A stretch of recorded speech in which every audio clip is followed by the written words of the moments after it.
Andrej Danko sám seba usvedčuje z klamstva hneď niekoľkokrát. Tvrdí v piatok, že ušiel z miesta nehody, lebo mu blikali nejaké kontrolky.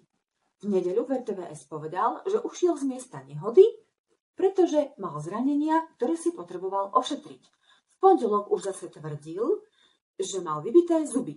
Čiže 3 rôzne verzie na tú istú tému. Pričom však v piatok redaktorovi TV Joj povedal, že absolútne nič mu nie je.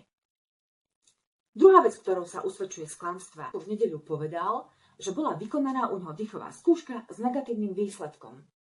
Pričom však dobre vieme, že policajti ho na mieste nehody nenašli a podľa spadnutej ešpezetky a podľa olejovej škvrny ho vypátrali doma, tesne vtedy, keď sa už zatvárala jeho garážová brána. Čiže vykonali dýchovú skúšku, ktorá samozrejme, že bola negatívna, lebo kto už nafúka po 16 hodinách.